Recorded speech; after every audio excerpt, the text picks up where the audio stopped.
नमस्कार जी, स्वागत, सत्कार, अभिनंदन, राम राम, जय श्री कृष्णा, राधे राधे। कैसे हैं आप सभी?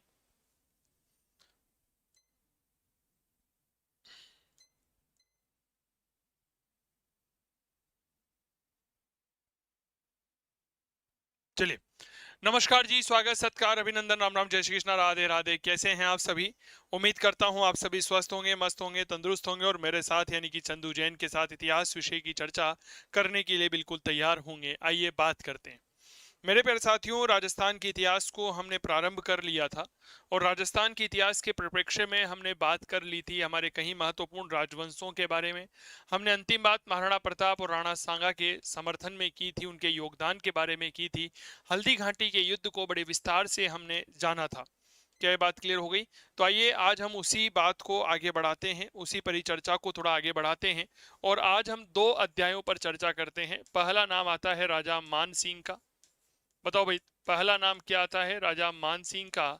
और एक नाम आता है चंद्रसेन का, राव चंद्रसेन। राव चंद्रसेन, दो बड़े महत्वपूर्ण राजा आपके इतिहास में हुए हैं। तो सबसे पहले हम हमारे इतिहास विषय की शुरुआत करते हैं राजा मानसिंह के साथ। बहुत अच्छे से देखिएगा, राजा मानसिंह। ठीक है। राजा मान सिंह जो है यह आमेर के थे। ठीक है।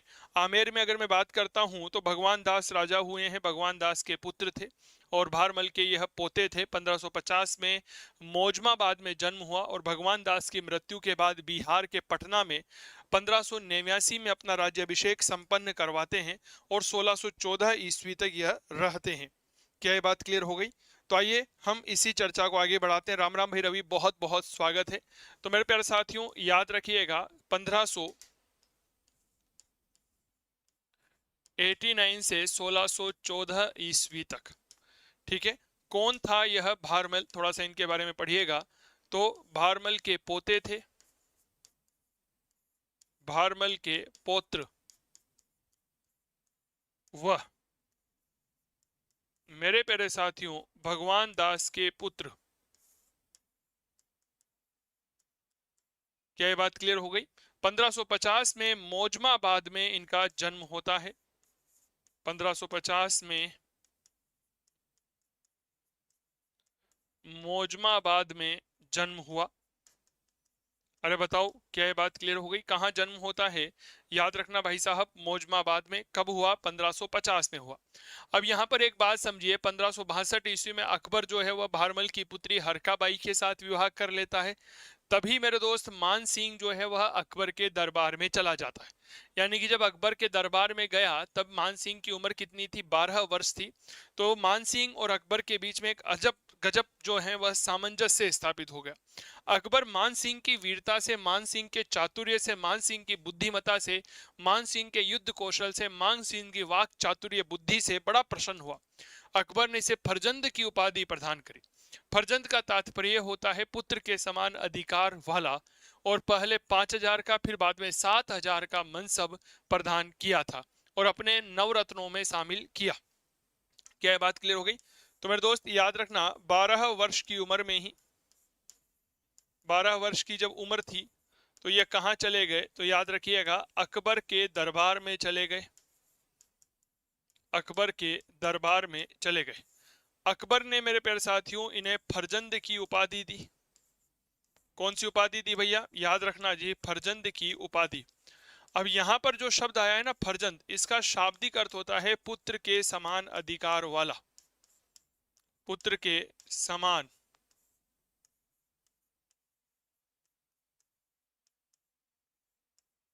अधिकार वाला। तो पहले तो फरजंद की उपाधि दी प्लस 7,000 का मनसब प्रदान किया। क्या ये बात क्लियर हो गई? और इसी के साथ याद रखिएगा, अपने नवरत्नों में इसे शामिल किया जाता है। नवरत्नों में मेरे प्यारे साथियों याद रखिएगा, शामिल किया। तो तीन महत्वपूर्ण कार्य अकबर के द्वारा मान सिंह के लिए किए गए। पहला, फरजंद की उपाधि दी, पुत्र के समान अधिकार वाला। दूसरा, 7,000 का मनसब दिया। मनसब एक प्रकार का पद हुआ करता था जो अकबर ने प्रारंभ किया था, विशेष तौर पर प्रशासनिक और सैन्य अधिकारियों के पदानुक्रम के विभाजन के लिए। क्लियर हो गई। इसके अलावा अगर बात करते हैं तो नवरत्नों में शामिल किया गया। अकबर के दरबार में नवरत्न हुआ करते थे, जिसमें मान सिंह का नाम आता है, फेजी है, अबुल फजल है, टोडरमल है, अब्दुल रहीम खान खाना बिरबल है, मुल्ला दो प्याजा है, हकीम उमाम साहब थे और तानसेन थे। क्या ये बात क्लियर हो गई। इसके अलावा अगर मैं मान सिंह के बारे में कुछ और बात करना चाहता हूं तो बहुत अच्छे से चीजों को समझने की कोशिश करिएगा। अकबर से के साथ बड़ा लगाव था। अकबर ने अपने जीवन काल में 7,000 का मनसब केवल 2 ही व्यक्तियों को दिया था। पहले मान सिंह थे जो आमेर के थे, और दूसरा मिर्जा अजीज कोका था। क्या ये बात क्लियर हो गई। यही 2 व्यक्तियों को जो है वह 7,000 का मनसब प्रदान किया गया था। क्लियर हो गई। तो 7,000 का मनसब किसे दिया गया, तो याद रखना भैया मान सिंह को दिया गया था। ठीक है। और इसके अलावा अगर हम चर्चा करते हैं तो एक नाम आता है, डेट इज मिर्जा अजीज कोका। ठीक है, मिर्जा अजीज कोका को भी 7,000 का ही मनसब प्रदान किया गया था। थोड़ा सा इतिहास में चलिए तो आपने देखा होगा, हमने महाराणा प्रताप पढ़ा थे। जब महाराणा प्रताप पढ़ा था तो याद करिए, हमने देखा था कि हल्दी घाटी के युद्ध के पहले अकबर ने महाराणा प्रताप के लिए युद्ध नीति के पहले दूत नीति का पालन करवाया। ठीक है। तो महाराणा प्रताप को समझाने आने वाले दूसरे शिष्टमंडल का नेतृत्व करने वाला मान सिंह ही था। 18 जून 1576 को हुए हल्दी घाटी के युद्ध में यह एक सेनापति के रूप में नियुक्त किए जाते। तो मान सिंह जो है वह अकबर के जीवन में बड़ी महत्वपूर्ण भूमिका निभाता है। इसके बाद जीवन बदलता है, मान सिंह को भेज दिया जाता है काबुल। ठीक है, कहां भेजा जाता है, काबुल। 1581 की बात है। अकबर ने भगवान दास और मान सिंह को काबुल के मिर्जा हकीम खान के विद्रोह के दमन के लिए भेजा। देखो, एक जगह आती है जी काबुल। मेरे प्यारे साथियों, काबुल में क्या हो गया, मिर्जा है ना, काबुल में मिर्जाइयों का विद्रोह हो गया था, और इस मिर्जाओं का नेतृत्व कर रहा था मिर्जा हकीम खान। इसने क्या कर दिया, विद्रोह कर दिया। ठीक है, विद्रोह के दमन के लिए, दमन हेतु 1581 में किसे भेजा गया, याद रखिएगा, भगवान दास को भेजा गया। और भगवान दास अकेले नहीं थे, मान सिंह जी को साथ भेजा गया। तो मान सिंह और भगवान दास ने काबुल के मिर्जा हकीम के विद्रोह का दमन किया था।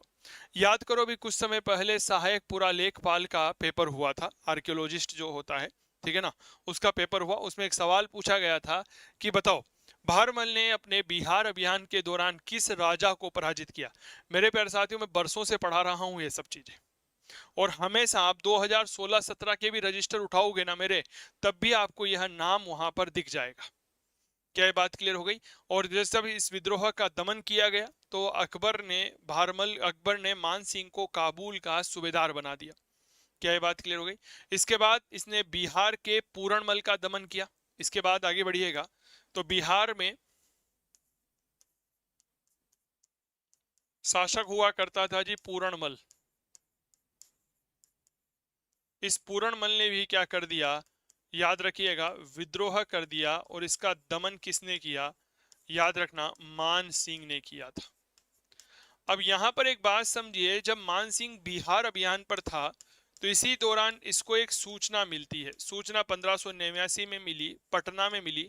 ठीक है, पटना बिहार में है, और पहले यह पाटलिपुत्र कहलाता था। यहाँ पर सूचना मिली साहब। सूचना क्या मिली कि भगवान दास जो मान सिंह के पिताजी हैं उनका देहांत हो गया है। क्या ये बात क्लियर हो गई। तो मेरे दोस्त, इसी पटना में 15 दिसंबर 1589 को मान सिंह अपना राज्याभिषेक करवाते हैं।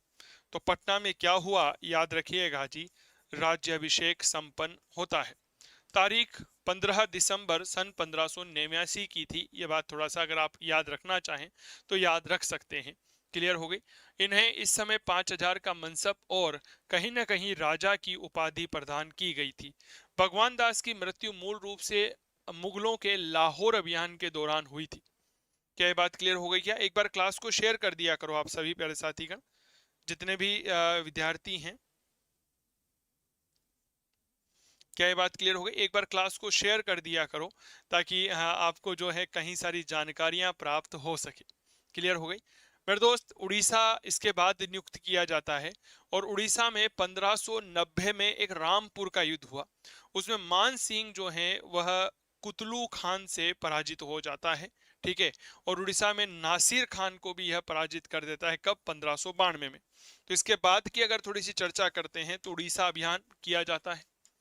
बताओ भाई क्या किया गया? उड़ीसा अभियान। उड़ीसा में नासिर खान को पराजित किया, ठीक है। यह पराजित कब किया गया? याद रखिएगा जी, 1592 में। यह वह समय था मेरे प्यारे साथियों जब मान सिंह जो है उसकी मुगल दरबार में सर्वोच्चता स्थापित हो चुकी थी। क्या ये बात क्लियर हो गई? मान सिंह जो है उसकी सर्वोच्चता स्थापित हो चुकी थी।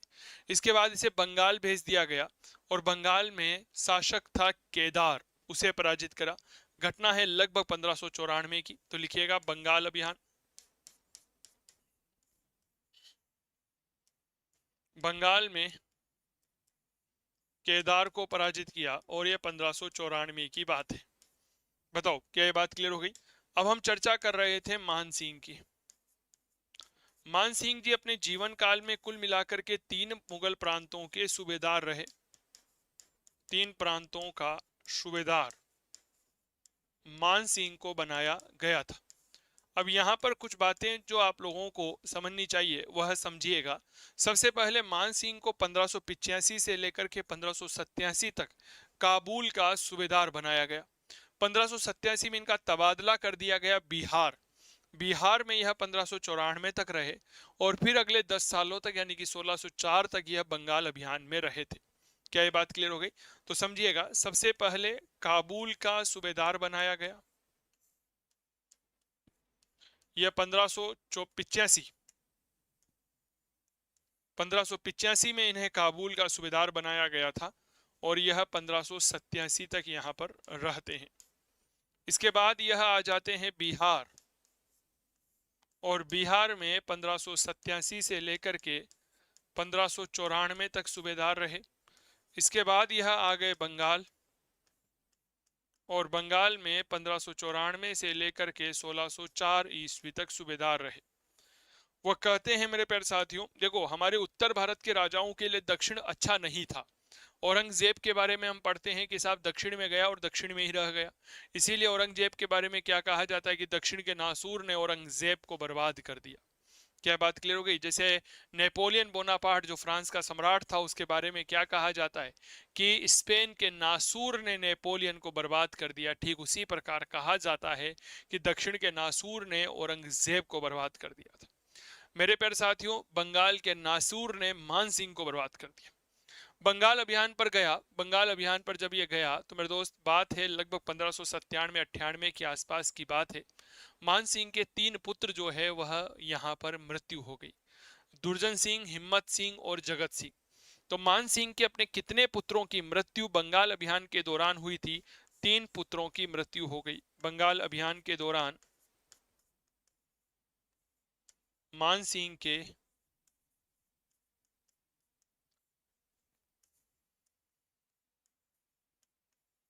3 पुत्रों की मृत्यु हो गई। सबसे पहला नाम आता है जी दुर्जन सिंह, दूसरा नाम आता है हिम्मत सिंह। बताओ क्या नाम आता है? तो भैया याद रखना हिम्मत सिंह। और मेरे प्यारे साथियों तीसरा नाम आता है जगत सिंह। बताओ भाई क्या नाम आता है? तो याद रखना जी जगत सिंह। तो मान सिंह के 3 बेटों की मृत्यु बंगाल अभियान के दौरान हो गई, दुर्जन सिंह, हिम्मत सिंह और मेरे प्यारे साथियों याद रखिएगा जगत सिंह। अब यहाँ पर एक बात बहुत अच्छे से समझिए। बताओ क्या समझनी है? भैया बात यह समझती है कि जब तक अकबर था ना तब तक तो मान सिंह के मौजा ही मौजा था, कोई समस्या नहीं थी। मौजा ही मौजमा बाद में ही पैदा हुआ था, इसलिए मौजा ही मौजा था। लेकिन जैसे ही अकबर की मृत्यु होती है मान सिंह के ऊपर दिक्कत खड़ी हो जाती। दिक्कत क्यों खड़ी होती है यह मैं आप लोगों को बताता हूँ। कहा जाता है कि अकबर की मृत्यु के बाद मान सिंह ने जहांगीर के पुत्र खुसरो का साथ दिया, क्योंकि अकबर ऐसा चाहता था कि मैं जब मर जाऊं ना तो खुसरो गद्दी पर बैठे, क्योंकि जहांगीर जो है भाई साहब वो शराब का और जो है अफीम का सेवन किया करता था। क्या ये बात क्लियर हो गई? खुसरो का साथ दिया, इससे जहांगीर नाराज हो गया और इसे दक्षिणी भारत भेज देता है। क्या ये बात क्लियर हो गई? और दक्षिणी भारत में ही 1614 ईस्वी में महाराष्ट्र के एलिचपुर में इसका देहांत हो जाता है। तो अगली बात लिखिएगा, देखिए साहब, अकबर की क्या हो गई? मृत्यु के बाद जो मानसिंह हैं, मानसिंह ने जहांगीर के पुत्र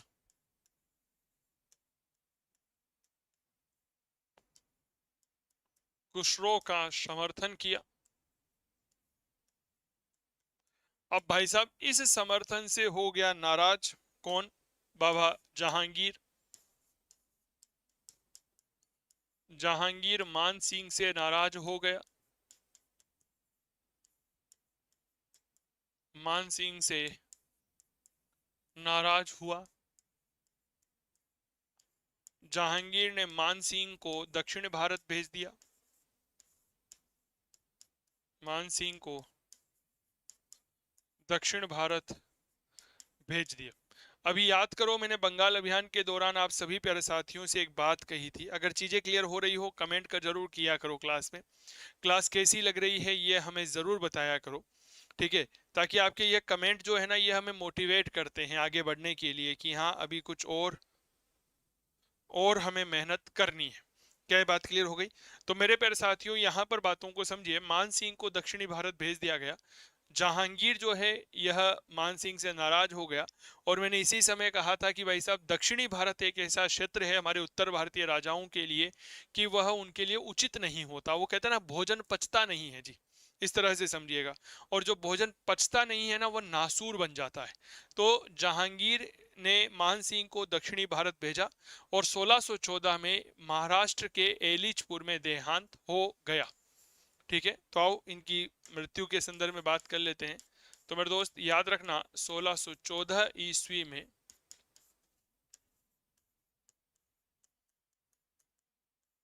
महाराष्ट्र के एलिचपुर में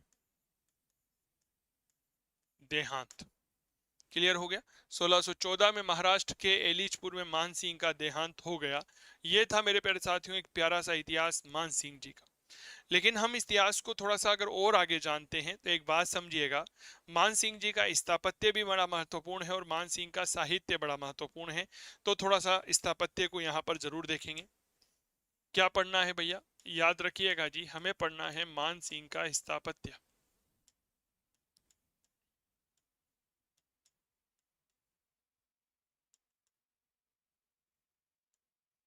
जैसे सबसे पहले एक नाम आता है रानी कनकावती। इस रानी कनकावती ने जगत शिरोमणि मंदिर बनाया, और यह जगत शिरोमणि मंदिर कहाँ बनाया गया था? तो आप याद रखिएगा, आमेर में बनाया गया। जगत शिरोमणि मंदिर बनाया, और कहाँ बनाया? आमेर। इन्होंने गोविंद देव जी या राधा गोविंद का मंदिर बनाया वृंदावन में।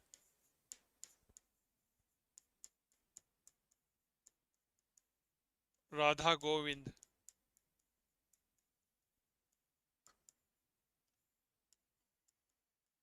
गोविंद देव जी का मंदिर, बताओ भाई कहाँ बनवाया था? तो यह बनवाया गया वृंदावन। देखो एक बात याद रखना, हमारे इतिहास में दो गोविंद देव जी के मंदिर है। एक गोविंद देव जी का मंदिर तो हमारे जयपुर में है, जिसका निर्माण सवाई जय सिंह ने करवाया था, और यह गौड़ीय संप्रदाय का केंद्र बिंदु है। एक गोविंद देव जी का मंदिर वृंदावन में है, जिसे हम राधा गोविंद मंदिर के नाम से जानते हैं, और इसका निर्माण आमेर के शासक मान सिंह ने करवाया था। क्या ये बात क्लियर हो गई? राज भाई, जय जिनेन्द्र, स्वागत है। फटाफट से इस क्लास को शेयर करिए। इसके बाद अगर हम थोड़ी सी चर्चा करते हैं, तो एक मंदिर बनाया गया शीला माता का मंदिर। शीला माता का मंदिर, और यह मंदिर कहाँ बनाया गया? तो आप याद रखिएगा जी, आमेर में बनवाया गया था। बहुत जबरदस्त मंदिर है सर, आप कभी जाइएगा, ठीक है ना? बहुत जबरदस्त और बहुत शानदार। हर नवरात्रि में यहाँ पर बड़ा जबरदस्त मेला लगता है और उसे देखने के लिए कई सारे लोग यहाँ पर आते हैं। भवानी शंकर मंदिर का निर्माण कराया बेकटपुर बिहार में। लिखिएगा अगला मंदिर।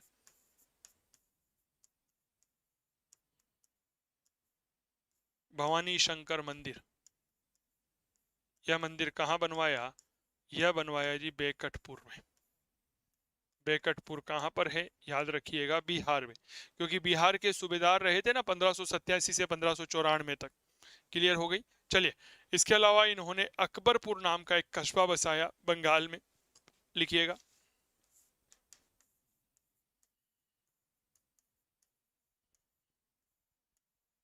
अकबरपुर कस्बा कहाँ बसाया भाई साहब? याद रखना जी, बंगाल में बसाया था। ठीक है।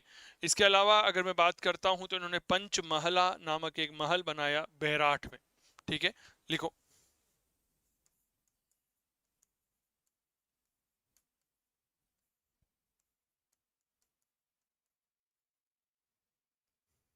लिख लीजिए यहां तक।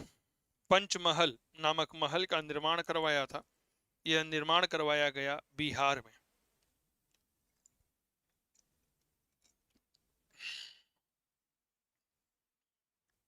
चलिए, इसके बाद मान सिंह के साहित्य पर थोड़ी सी चर्चा कर लेते हैं। मान सिंह का साहित्य, क्या इंपॉर्टेंस है मान सिंह के इस अद्भुत साहित्य के संदर्भ में? जरूर याद रखिएगा जी। मान सिंह के समय बहुत प्रसिद्ध साहित्यकार हुआ मुरारी दान। ठीक है ना। पिछली बार कोले लेक्चर में सवाल आया था, इसने लिखी थी मान प्रकाश नामक किताब। क्लियर हो गई। कौन सी लिखी थी भाई साहब? याद रखना, मान प्रकाश।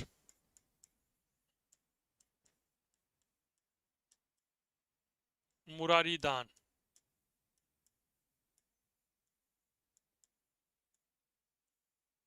मान प्रकाश।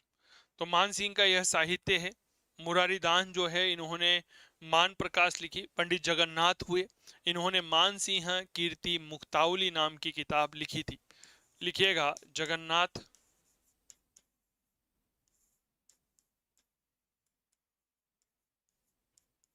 मान सिंह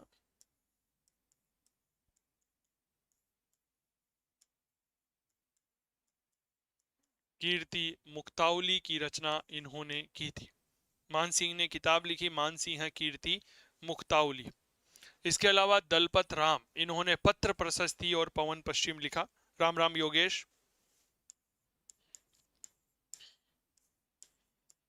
दलपत राम पत्र प्रशस्ति व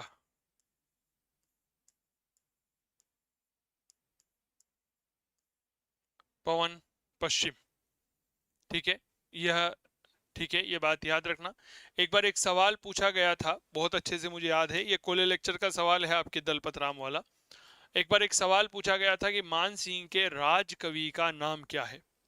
ठीक है, तो मान सिंह के राजकवि का नाम था आपा बाहरट। सुना है आप लोगों ने? एक बार कमेंट करिए। तो ये बात याद रखना कि आमेर के जो मान सिंह हुए हैं, मान सिंह के राजकवि क्या नाम है? तो याद रखना जी, आपा बाहरट। ठीक है, ये बड़ा इंपॉर्टेंट है ना। अक्सर विद्यार्थी कहते हैं कि सर हम जो पढ़ते हैं वो प्रश्न नहीं आते हैं। तो भैया, हमारे पढ़ने का तरीका सही नहीं है। क्या मैं ठीक कर रहा हूं क्या? हम वो नहीं पढ़ते हैं जो हमारी परीक्षा में पूछा जाता है। ये बात याद रखना। पुंडरीक विठल, इन्होंने रसमंजरी, रागमाला और राग चंद्रोदय की रचना करी थी। लिखिएगा पुंडरीक विठल।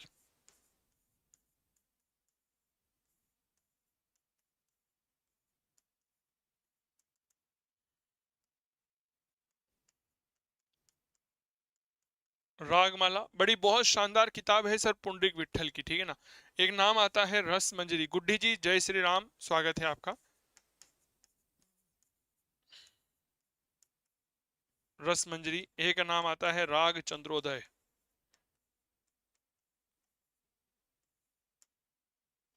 इसकी भी रचना किसने की थी? पुंडरीक विठल ने ही की थी।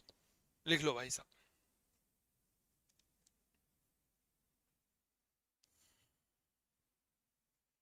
लिख लिया।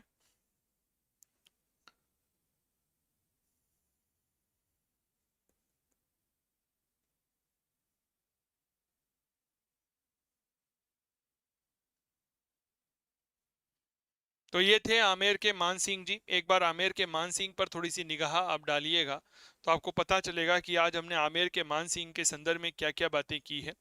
आमेर के मान सिंह जी 1589 से 1614 तक रहे। भारमल के पोते थे, भगवान दास के पुत्र थे। 1550 में मौजमाबाद में जन्म हुआ। 12 वर्ष की उम्र में अकबर की सेवा में चले गए। क्या बात क्लियर? फर्जंद की उपाधि दी, पुत्र के समान अधिकार वाला। 7,000 का मनसब दिया। अकबर ने अपने नवरत्नों में शामिल किया। नवरत्नों में मान सिंह और मिर्जा अजीज कोका को शामिल किया गया था। काबुल जो है यहाँ पर मिर्जा हकीम खान ने विद्रोह किया। इसके दमन हेतु 1581 में भगवान दास को भेजा, ठीक है, मान सिंह को भेजा। बिहार में पूरणमल ने विद्रोह किया, दमन मान सिंह ने किया। 1589 15 दिसंबर की तारीख थी। पटना में ही राज्याभिषेक करवाया जाता है। उड़ीसा में नासिर खान को पराजित किया 1592 में, जब ये बिहार अभियान पर थे। बंगाल में केदार को पराजित किया। मानसिंह 3 प्रांतों के सूबेदार रहे, काबुल, बिहार और बंगाल। बंगाल में मानसिंह के 3 पुत्र मारे गए, दुर्जन सिंह, हिम्मत सिंह और जगत सिंह। अकबर की मृत्यु के बाद मान सिंह ने जहांगीर के पुत्र खुसरो का समर्थन किया। क्या ये बात क्लियर हो गई? हाँ रवि भाई, ये बात बिल्कुल सही कही है आपने। मैंने तो इस पर गौर ही नहीं किया। आज हमारी क्लास में भाई रवि जी मीणा है, राज मीणा है, योगेश मीणा है, गुड्डी मीणा है। क्या बात है। ये भी एक अलग ही हो जाए, है ना? चलो बहुत बढ़िया। जहांगीर के पुत्र खुसरो का समर्थन किया। मान सिंह, जहांगीर जो है मान सिंह से नाराज हुआ और मान सिंह को दक्षिणी भारत भेज दिया। 1614 में महाराष्ट्र के एलिचपुर में इनका जो है वह देहांत हो गया।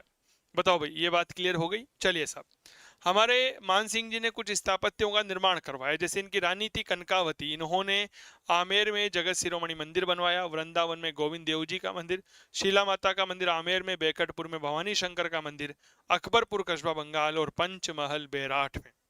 यहाँ तक कोई समस्या? इसके अलावा कुछ साहित्य को याद रखिएगा जी। मुरारी दान ने मान प्रकाश लिखा, जगन्नाथ ने मान सिंह, कीर्ति मुक्तावली, दलपत राम ने पत्र प्रशस्ति और पवन पश्चिम। मान सिंह के राजकवि थे हापा बारहट और पुंडरिक विठल ने रागमाला, रासमंजरी और राग चंद्रोदय लिखा। क्या ये बात क्लियर हो गई? चलिए, बिल्कुल ठीक कह रहे हो। अच्छा, यहां तक चीजें क्लियर हो रही है, नहीं हो रही है? ईमानदारी से बताओ। अब हम थोड़ी सी चर्चा करते हैं मेरे प्यारे साथियों। अगली महत्वपूर्ण बात, अगला महत्वपूर्ण मुद्दा, मारवाड़ के राव चंद्रसेन। मेरे दोस्त, इतिहास में जो स्थान महाराणा प्रताप का है, वही इतिहास में स्थान मारवाड़ के राव चंद्रसेन का है। क्या ये बात क्लियर हो गई? तो आइए शुरुआत करते हैं अगले महत्वपूर्ण राजा। लेकिन एक बार उसके पहले मैं आपको डिटेल दे देता हूं हमारे ऑनलाइन कोर्स की। मेरे प्यारे साथियों, अगर आप चाहते हैं फर्स्ट ग्रेड स्कूल लेक्चर की तैयारी करना, तो फिर देरी किस बात की?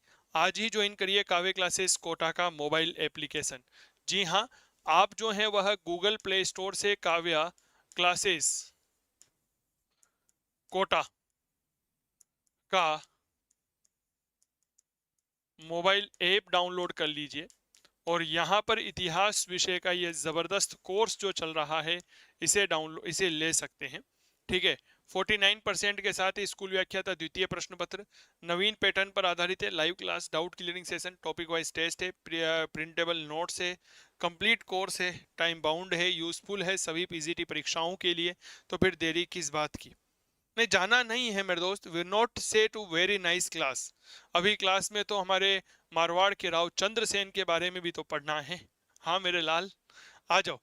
तो यह कोर्स आपके लिए है। अगर किसी प्रकार की कोई तकनीकी सहायता की जरूरत हो तो 8802 060952 पर आप हमसे संपर्क कर सकते हैं।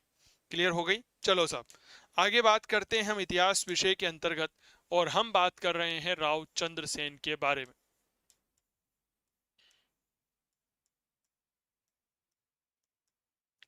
मालदेव की मृत्यु होती है 1562 में, और मालदेव की मृत्यु के बाद उनके तीसरे पुत्र स्वरूप दे के पुत्र, ठीक है ना, चंद्रसेन गद्दी पर बैठते हैं 1562 से लेकर 1581 तक।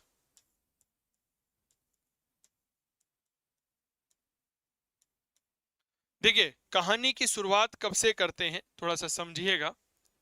ठीक है। कहानी की शुरुआत करते हैं गांगा। राव गांगा का पुत्र हुआ राव मालदेव। मालदेव जो है मेरे प्यारे साथियों, उसके 3 पुत्र थे, ऐसे तो 4 थे, उन्हें मगर 3 महत्वपूर्ण हैं। सबसे पहले राम सिंह था, उसके बाद मोटा राजा उदय सिंह है, फिर आते हैं चंद्रसेन, और फिर आते हैं जयमल। ठीक है। राजा बना चंद्रसेन और राम सिंह चला गया अकबर के पास में। ठीक है। राव गांगा, गांगा का पुत्र राव मालदेव। ये राव मालदेव वही है जिसने खानवा के युद्ध में राणा सांगा का सहयोग किया था। इसके कुछ बेटे, राम सिंह, दूसरा बेटा मोटा राजा, तीसरा बेटा चंद्रसेन, और चौथा जयमल। जयमल को तो इतिहास में इतना याद नहीं रखा जाता है। राम सिंह जो है वह अकबर के पास चला गया, और चंद्रसेन जो है वह राजा बना। मोटा राजा उदय सिंह ने क्या किया, अकबर की अधीनता स्वीकार कर ली नागौर दरबार में। ठीक है ना। तो मेरे प्यारे साथियों, चंद्रसेन जो है वह अगला राजा बनता है। ऑफर कब आएगा पंकज भाई? किस कोर्स के संदर्भ में आप बात कर रहे हो पंकज बाबू, एक बार बताओ। हम बता देते हैं आपको हमारा ऑफर कब आएगा, किस कोर्स के रिगार्डिंग आप चर्चा कर रहे हैं और ऑफर की मांग कर रहे हैं कि सर यह ऑफर जो है वह कब आएगा, ताकि हमें भी थोड़ी बहुत जानकारी मिल सके और हम आपका जो है उसमें सहयोग कर सके भरा भरा। तो राव चंद्रसेन के बारे में बात करता हूं तो याद रखना स्वरूप दे। अब देखो याद रखिएगा, क्या याद रखना कि भाई साहब ये अकबर के पास चला गया ना राम सिंह, कौन? तो अकबर ने हुसैन कुली खान को जोधपुर भेजा। ठीक है। बात है लगभग लगभग 1564 को। ठीक है भाई साहब, हुसैन कुली खान ने जोधपुर पर अधिकार कर लिया। चंद्रसेन जो है वह भाद्राजूण चले गए। भाद्राजूण पर भी मुगल प्रभाव स्थापित हुआ, तो चंद्रसेन सिवाना चले जाते हैं। ये बात थोड़ा सा याद रखिएगा। हिंदी फर्स्ट ग्रेड का जो है अभी राखी पे आप ऑफर आएगा पंकज। राखी पर जो है रक्षाबंधन आने वाली है, 15 अगस्त आने वाली है, तो उस पर हम आपके लिए एक जबरदस्त ऑफर लेकर आएंगे, ये बात याद रखिएगा। तो चलो आओ, चंद्रसेन कौन है? चंद्रसेन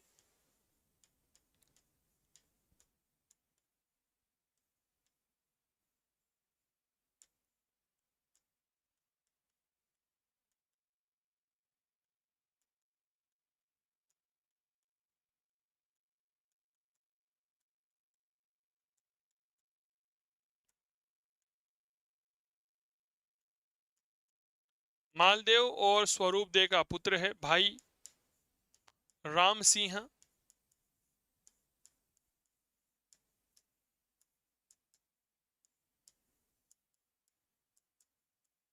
अकबर के पास चला गया।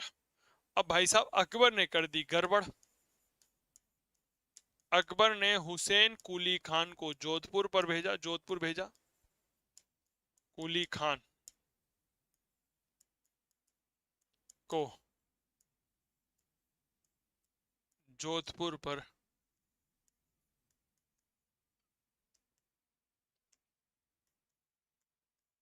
हमले हेतु भेजा। इसने क्या किया, जोधपुर पर अधिकार किया। अब भाई साहब जैसे ही जोधपुर पर अधिकार हुआ, हमारे चंद्रसेन जी जो है वह सिवाना चले गए। चंद्रसेन जी कहाँ चले गए? सिवाना चले गए। सिवाना में जाकर के सेना का संगठन करते हैं। यहाँ पर क्या किया, तो याद रखना भैया, सेना संगठित की। इसके बाद यह चले जाते हैं भादरा जून।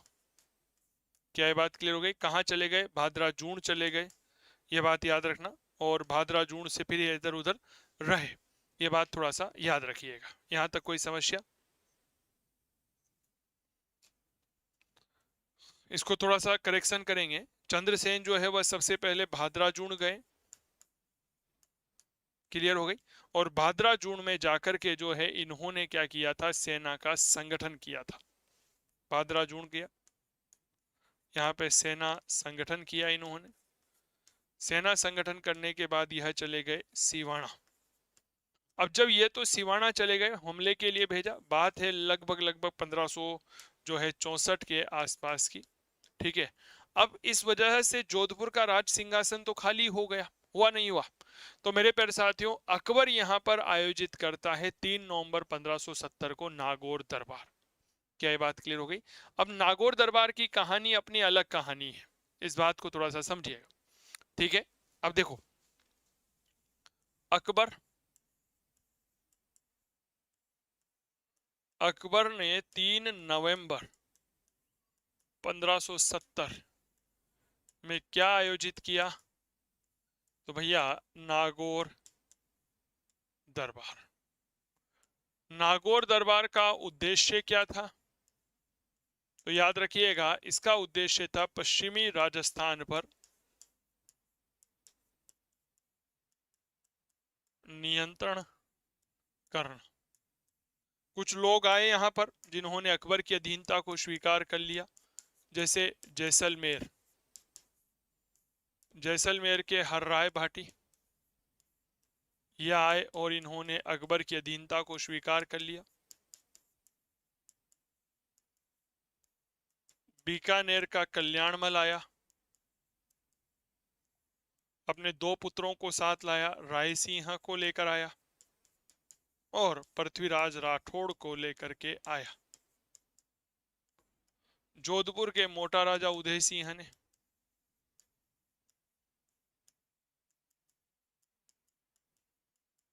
मोटा राजा उदय सिंह, अब इन तीनों ने क्या कर ली?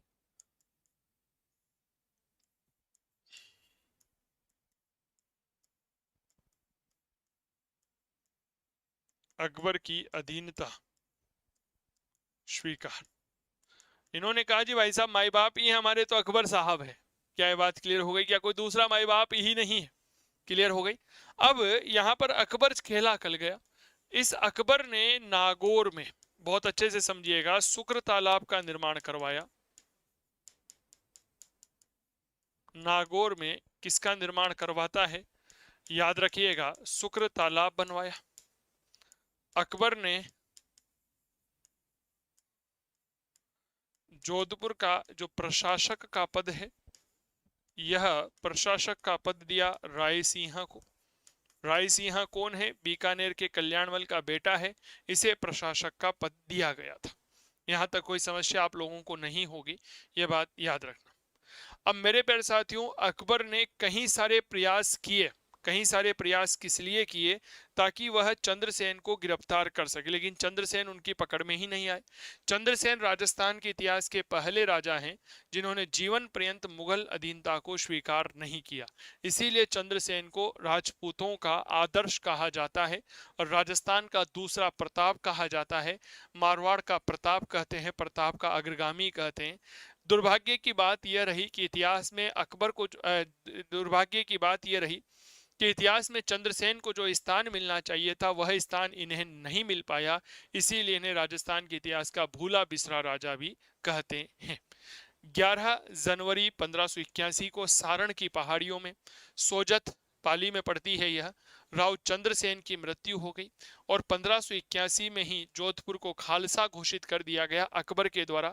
खालसा शब्द का तात्पर्य होता है केंद्र शासित प्रदेश, और राय सिंह को एक बार फिर से जोधपुर का प्रशासक बनाया गया। यहां पर आप एक बात देखिए, जब आप मेरे साथ पढ़ रहे हैं तो यकीन मानिएगा, आपको प्रत्येक बिंदु का डिटेल एक्सप्लेनेशन करके बता रहा हूं। क्लियर हो गई कि भाई चंद्रसेन जी को भूला बिसरा राजा क्यों कहते हैं, खालसा क्या होता है और इतिहास क्या कहता है। क्लियर हो गई? तो समझिए, हम किसकी बात कर रहे हैं? हम बात कर रहे हैं चंद्रसेन की।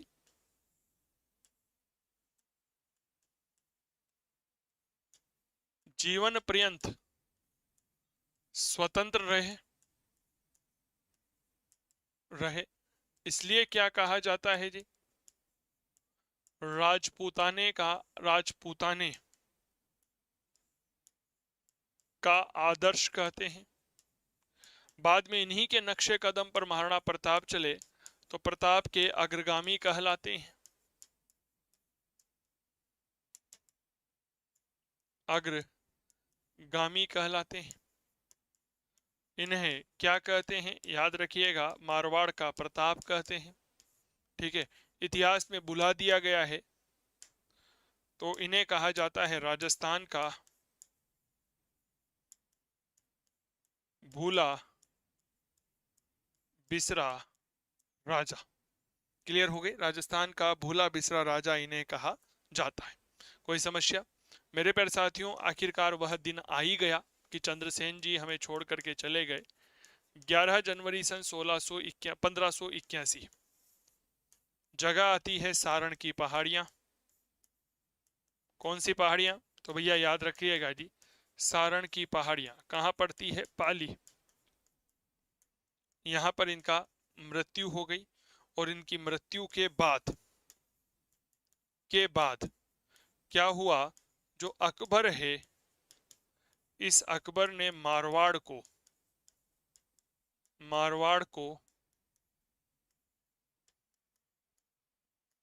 खालसा 1581 से 1583 खालसा घोषित किया। खालसा होता है केंद्र शासित प्रदेश। खालसा घोषित कर दिया। क्लियर हो गई? खालसा घोषित किया और रायसिंह को एक बार फिर प्रशासक बनाया। रायसिंह प्रशासक बनाए गए। तो इस प्रकार बीकानेर के राय सिंह को मूल रूप से मारवाड़ में 2 बार प्रशासक का पद दिया गया था। पहली बार प्रशासक का पद दिया गया अकबर के नागौर दरबार के बाद और दूसरी बार प्रशासक का पद दिया गया चंद्रसेन की मृत्यु के बाद।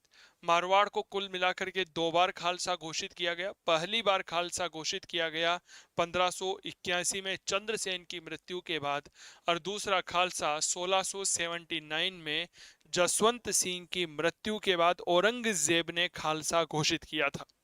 क्या ये बात क्लियर हो गई? यह सेशन कैसा लगा हमें जरूर बताइए। मेरे प्यारे साथियों, अगर आप नए हैं तो हमारा कोर्स लेना मत भूलिएगा।